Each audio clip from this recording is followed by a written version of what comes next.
إذا أصبح الإنسان يفكر في الآخرة، يفكر في القبر، يفكر في الحساب، يفكر في الصراط، يفكر أن هذه الآخرة كلها لا نجاة فيها إلا بتوفيق الله ثم بالعمل الصالح، حمل هم العمل الصالح، فأصبحت أوقاته وساعاته كلها في ذكر الله عز وجل. لن تجد أحدا ملئ قلبه بالآخرة يغفل مع الغافلين أبدا، بل تجده إما تاليا للقرآن أو مذاكرا لله عز وجل، مسبحا مهللا حامدا، يركب سيارته بالتكبير والتسبيح والتحميد والتهليل، ينزل من سيارته يجلس في انتظار الشيء، لا يفتر عن ذكر الله، لأن القبر أمام عينيه والحشر أمام عينيه والسؤال والصراط. ذكر الآخرة يعين على حفظ الوقت. من أكثر من قول سبحان الله والحمد لله ولا إله إلا الله والله أكبر فقد فاز فوزا عظيما، فإن الذكر شأنه عظيم. قال صلى الله عليه وسلم: سبق المفردون. قالوا: يا رسول الله وما المفردون؟ قال: الذاكرين الله كثيرا والذاكرات.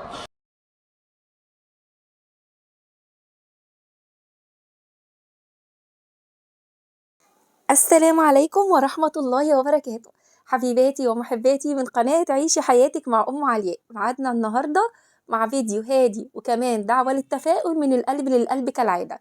حبيت ان انا اغير تصوير الروتين النهاردة او الفيديو عامة اللي انا هقدمه.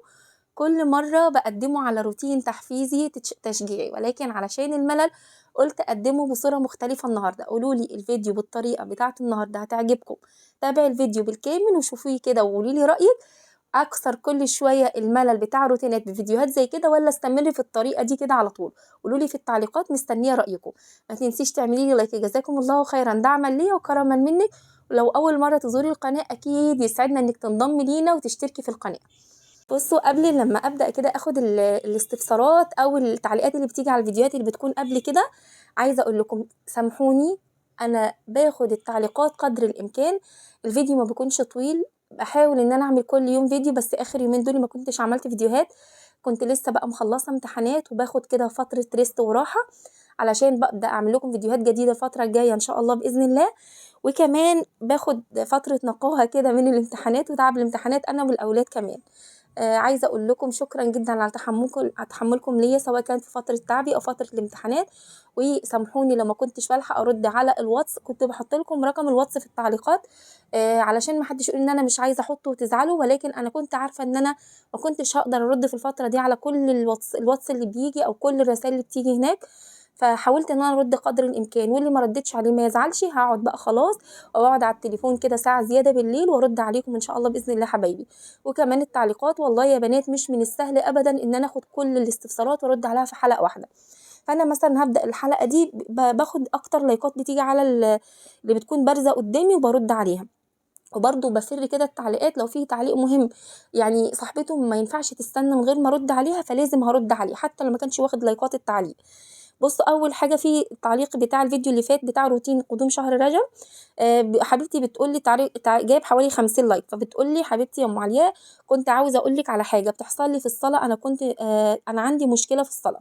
اول ما بصلي يا حبيبتي وابدا في الصلاه اتعب جدا وادوخ وانهج وجسمي يبقى تعبان جدا وتقيل كمان اثناء الصلاه، واقوم واقعد بالعافيه ونهجان فظيع. المهم ابقى تعبانه جدا اثناء الصلاه، سواء انا وقاعده او انا واقفه يعني. بصي يا حبيبه قلبي، اولا لان الصلاه امر عظيم، فلازم يبقى المحاربه فيها عظيمه، فهماني؟ وعلى قدر ما انت مش متحصنه بالاذكار من الشيطان الرجيم، الشيطان هيبقى متلبسك بالطريقه دي وبيحاول ان هو يصدك عن الطاعات ويبقى هو اقوى منك والعياذ بالله. فدايما اول ما تبداي في الصلاه يبقى قولي كده اعوذ بالله من الخنزب، والخنزب ده هو شيطان الصلاه. والمفروض ان انت بتستعيذي بالله من الشيطان الرجيم فعلا من قلبك ويقينا، مش مجرد كلمه بلسانك. وانت بتبداي بتقولي اعوذ بالله من الشيطان الرجيم، وقولي رب اعوذ بك من همزات الشياطين واعوذ بك رب ان يحضرون، قولها قبل الصلاه. وعايزه انك ما تحطيش في عقلك الباطن وفي تفكيرك ان انت خلاص الموضوع ده بقى عاده بالنسبه لك، بدليل ان انت بتكتبهولي في تعليق، فزي ما يكون انت خلاص كده ثبتيه على نفسك. فكل لما تدخلي في الصلاه يبقى خلاص عقلك الباطن وجسمك متقبل ومستني ده يحصل له. فانت سيبي التفكير ده من دماغك واعرفي انها حرب شيطانيه فعلا، وقولي دايما أذكار الصباح والمساء، والحرز دايما من الشيطان إنك تقولي 100 مرة الصبح لا إله إلا الله وحده لا شريك له، له الملك وله الحمد وهو على كل شيء قدير. دول كنا حرزا له من الشيطان. وهتقوليها برضو 100 في أذكار المساء. أنا يعني بس بصراحة يا بنات أنا مش متخيلة خلاط عندك هيشتغل من غير كهرباء، عربية أو سيارة هتمشي من غير بنزين، أي حاجة بالنسبة لنا طبيخ هتطبخيه من غير الإدام. فهو إدام المؤمن والبنزين بتاعه والباور بتاعه الأذكار. بصي انت لو حافظتي في حياتك كلها على اذكار الصباح والمساء واذكار النوم واذكار بعد الصلاه، انت كده ان شاء الله باذن الله في حصن حصين من الشيطان الرجيم، مش في الصلاه وبس، في كل افعالك وفي كل حياتك. حبيبتي الصلاه مهمه جدا والشيطان بيحاول يصدك عنها ويكرهك فيها، انت كملي واستمري وقولي بس الاذكار، هتلاقي الصلاه سهله ويسيره. واطلب بس منك دعاء بعد الصلاه دايما هتقوليه: اللهم اعني على ذكرك وشكرك وحسن عبادتك. اطلبيها من ربنا بيقين واخلاص ان ربنا يعينك على الصلاه ويقدرك عليها ويبعد عنك همزات الشياطين. ودايما قولي كده ايه: رب اجعلني مقيم الصلاه ومن ذريتي ربنا وتقبل دعاء. ربنا يتقبل منك ان شاء الله، يجعل الصلاه سهله ويسيره عليكي. وامر اهلك بالصلاه واصطبر عليها. واوعي تزهقي من الصلاه، اوعي تتركيها، اوعي تملي مهما كان بيكي من احداث، استمري واستمري واستمري. طيب كلامي اللي انا بقوله لك ده من دماغي ولا من السنه؟ بصي في حديث في السنه ورد في صحيح مسلم، حديث صحيح، ان احد الصحابه اتى النبي صلى الله عليه وسلم فقال: يا رسول الله، ان الشيطان قد حال بيني وبين صلاتي يلبسها علي. فقال رسول الله صلى الله عليه وسلم: ذاك شيطان يقال له خنزب او خنزب، فاذا احسسته فتعوذ بالله منه وادفل على يسارك ثلاثا.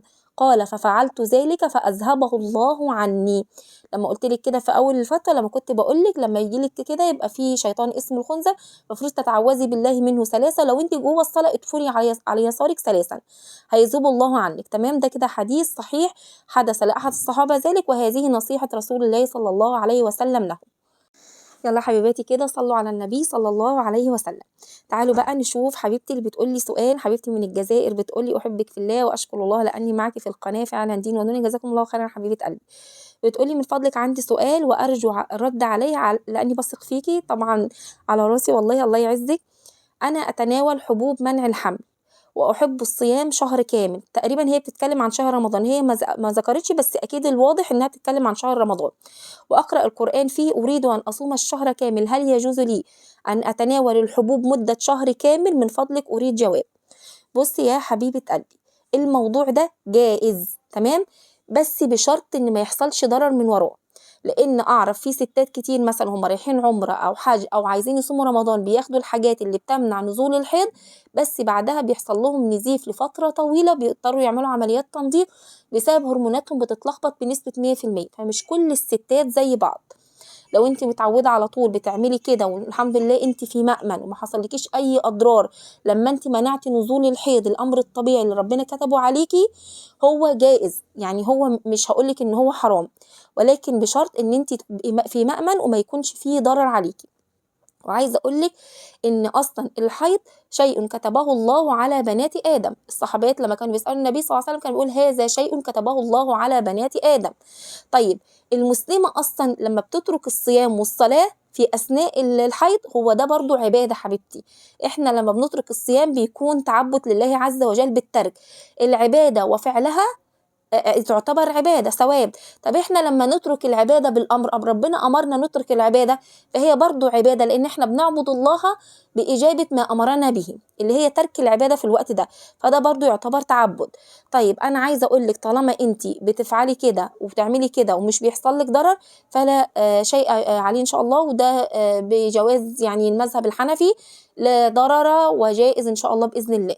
فالفتوى هقولها لك كده نصا في الشرع كده في الفتاوى: ويجوز شرب دواء مباح لقطع الحيض مع أمن الضرر. كده الفتوى واضحة قدامك، يجوز بشرط ان انت ما يجيلكيش ضرر من ورا الحبوب دي.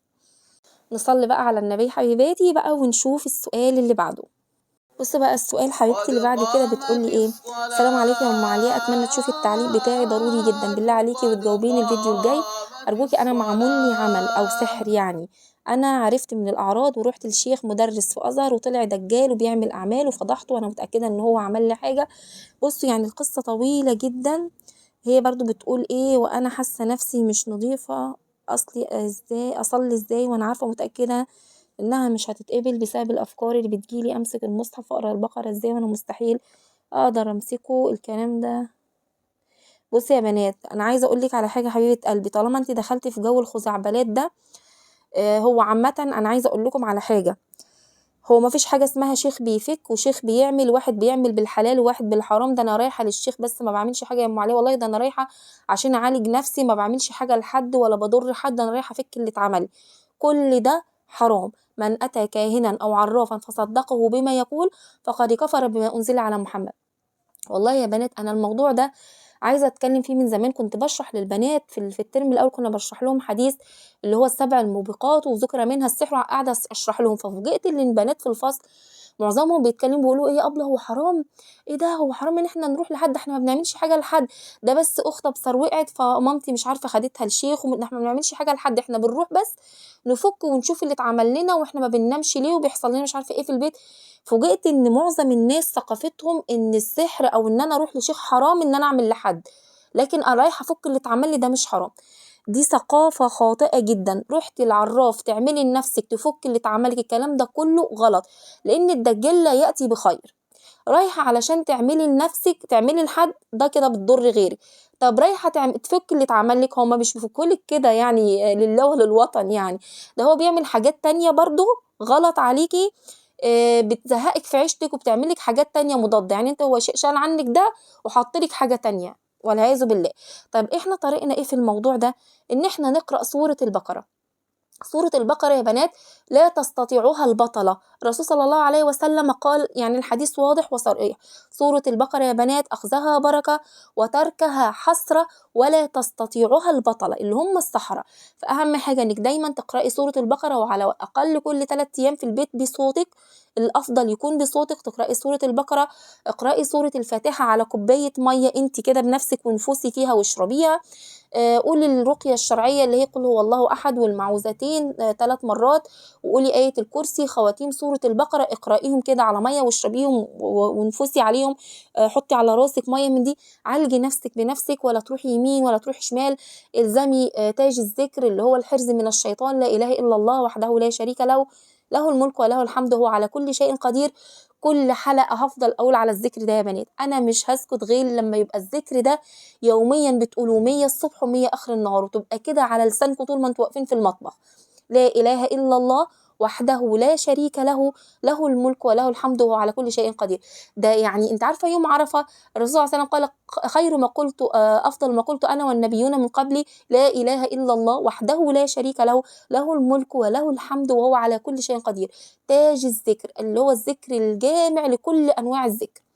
فالأذكار الصباح والمساء، أذكار النوم، كل ما تقولي حاجة تسمي. بيتك دايما متحصن بالقرآن، ما بتشغليش أغاني في البيت، بيتك دايما يحفه البركة بإقامة الصلاة فيه والذكر والقرآن. إن شاء الله بإذن الله لا يستطيعك يعني أي سحر أو عمل عامل، إن شاء الله بإذن الله إن هو يقرب منك. واوعوا يا بنات الابتلاء لما يكون فظيع عليكم انكم تلجأوا ابدا لحد يقولك هاتي اسم امك وهاتي اسم ابوكي، ده ما بعملش حاجه، لا لا ده انا بعالج بالقران بس، قولي لي بس انت اول ما يقولك قولي اسم امك اعرفي ان الطريق ده شمال على طول. اول لما يقولك افصل طب هاتي لي ايه واعملي ايه بالليل وحطي ايه على ايه وولعي ايه في ايه، اعرفي ان كل ده طرق غير مشروعه. واحسن حد يرقيكي انت اللي ترقي نفسك، او حد من اهل بيتك او زوجك، انتوا اللي ترقوا نفسكم. مفيش حاجه اسمها انا مش مقتنع رقاه، روحي لراقي يرقيك. انت عندك الرقيه، ابحثي النت مليان وجوجل مليان، وهاتي الرقيه واقرأيها بنفسك وتعالي على نفسك حتى لو كانت صعبه في الاول مره واثنين وثلاثه، وجهدي نفسك وان شاء الله باذن الله تحل من عليك عقد الشيطان. بصي يا بنات، في بقى دلوقتي سؤال مهم جدا، صلوا على النبي الاول وندخل على السؤال ده. انا قبل كده اتكلمت عن شهر رجب برضو في قبل كده في فيديوهات في السنوات اللي فاتت، وكنت بقول ان هو شهر لم يخص لا بذكر معين ولا بصلاة ولا بصوم. فالناس بيفهموا حبيباتي، بعض اللي بيسمعوني بيفهموا ان حرام الصوم في رجب. لا، هو مش حرام حبيبة قلبي، صومي زي ما انت عايزة، الناس عليها قضاء ايام، والايام دي اليوم قصير وتقدري تصومي وتقضي الايام اللي عليكي، ولكن انا ما ينفعش اقول شهر رجب ليه فضيلة في الصيام اقوى من اي شهر، او ان انا اصوم يوم كذا في شهر، او في حاجة اسمها صلاة الرغائب. الحاجات دي كلها بدعة، ده اللي انا بتكلم عليه. ولكن حتى مقدمة الفيديو اللي فات لما كنت بقول شهر رجب لم يخص بصيام، لم يخص بنوع صيام معين له فضيلة، ولكن ينفع أصوم فيه براحتي. فاهماني؟ شوفي بقى السؤال اللي جالي، بتقولي ممكن أسأل حضرتك، أنا عليا شهور صيام واحنا دلوقتي في الشتاء، فدي فرصة اني اصوم اللي عليا ومن غير تعب، عشان طبعا اصلها اليوم قصير يعني، لاني حاليا برضع، ولكن انا مش ضامنه عمري، فكنت عاوزه اصوم دلوقتي اللي هو تقصد ايام شهر رجب الايام دي. فهل حاليا صيامي بدعه في الشهر ده انا عاوزه اصوم شهر رجب وشعبان علشان اسد اللي عليا من صيام يعني، ولا استنى بعد رمضان؟ لا طبعا طبعا تصومي دلوقتي، لازم تصومي اللي عليكي قبل ما رمضان الجاي يجي، عشان ما يبقاش عليكي تاخر صيام. انا حبيبتي زي ما انا وضحت لك في الاول، البدعه ان انت تقولي انا شهر رجب ده الرسول امرنا نصوم فيه مثلا ليله 27 او يوم 27 نصوم، او ليله نص نصوم، ما فيش حاجه اسمها كده. طب الناس اللي بتصوم الثلاثه في البيض اللي هم 13 14 و15 صوميهم، اللي بتصوم اثنين وخميس صوميهم. ده انت في اللي هو يوم 30 من شعبان اللي هو المتمم ده مكروه صيامه، ده واضح في الاحاديث ان مكروه صيام اليوم ده. ولكن لو صادف يوم 2 انت متعوده تصوميه، طب لو صادف انت كنت عليكي ايام من رمضان اللي فات ولسه بتكملي قضاء باقي يوم عليكي الاخير، ما صوموش يعني؟ لا طبعا اصوموا. فاهماني؟ فهو المقصود انك مش تخصيه بصيام معين، ولكن لو صادف عليك ايام لازم تصوميها طبعا. يا رب تكوني وصلت حبيبتي المقصود يعني. بصي يا بنات، في سؤال، صلى على النبي الاول وندخل على السؤال ده، هو اجتماعي شويه، واتمنى ان انتوا السؤال اللي انا بكون مش عارفه ارد فيه قوي، لان المشكله ممكن تمسني انا شخصيا، وممكن كان حصل لي زيها في يوم من الايام، فحاسه مش عارفه اجاوب عليها قوي، فانا عايزاكم ان انتوا كمان تطيبوا خاطرها في التعليقات وتحاولوا ان انتوا تفيدوها. اختي ام علياء، ايه رايك في سفر الزوج، وازاي الام تتحمل المسؤوليه من غيره، وازاي تتعامل مع اولادها في وقت المناسبات والاعياد وحزنهم من غير والدهم، لان احتمال كبير زوجي يسافر وانا خايفه. بس يا ام علياء، هو مدرس ازهر، بس زي ما حضرتك عارفه المرتب مش بيكفي، وانا حامله هم ولادي بعد كده، وخاصه ان بنتي تالتة اعدادي بعد كده سنه ان شاء الله، وانت عارفه المصاريف بتكون ازاي يعني. ولما اتكلمت معاه عن جهاز بناتي بعد كده كان في نيته يعني قرض من بنك، وانا قلت له لو هموت مش هجيب قرض. جزاكم الله خيرا، وربنا يا رب يكفيكي بحلاله عن حرامه ويغنيكي بفضله عمن سواه، علشان انت بداية ونيتك كده خير، ان انت عايزة تمتنعي عن الحرام، فربنا هيوفقك وهيعينك في الفترة دي كلها انك تربي اولادك. وعايزة اقولك يعني هو الحمد لله الولاد كبروا، واكيد قعدوا مع باباهم كتير في فترات التربية والمهمة الاولى لوجود الاب. يعني انت بتقولي تالتة اعدادي، بعد كده هتبقى مسؤوليات اكبر. هو مش هقولك ان الحياة هتبقى وردي وهتبقى وجوده زي عدمه، لا، هيبقى طبعا وجوده فارق جدا. ولكن لو حسبتيها هتلاقي، طب لو هو موجود معاكم هتبقى المشاكل اكبر. يعني ممكن يبقى في مشاكل بسيطه من عدم وجود الاب انت هتتحمليها يعني هتبقي مضغوطه شويه في التعامل مع الاولاد في السن ده. ولكن لو هو موجود هتبقى المشاكل اكبر، اللي هي المشكله الماديه هتعمل فجوات بينك وبينه وبين الاولاد، وهتبقوا لا، هتبقى وجوده وسفره في الحاله دي هيكون افضل. يعني عايزه اقول لك، شوفي بقى مشكله عدم سفره وحطي مشكله عدم وجوده، هتلاقي مشكله عدم سفره اكبر من مشكله عدم وجوده. فبذلك بقى هيبقى يكسب ان هو يسافر. يعني مش كل حاجه في الحياه لازم نبقى فايزين فيها 100% او مرتاحين 100 بنسبه 100% يعني. لا طبعا في الحاله دي اقول لك سفر مقدم، وهتتحملي وهتستحملي ان شاء الله، وربنا يعينك حبيبه قلبي ان شاء الله يقدرك. لغايه هنا حبيباتي، مش عايزه اطول عليكم على الفيديو، انتهى فيديو النهارده. قولوا لي رايكم في المونتاج النهارده حلو ولا عايزين روتينات على طول. عايزه اقول لكم ان شاء الله باذن الله بكره السبت اول ايام شهر رجب ان شاء الله باذن الله. اللهم بارك لنا في رجب وشعبان وبلغنا رمضان. ما تنسيش اللايك، والسلام عليكم ورحمه الله وبركاته.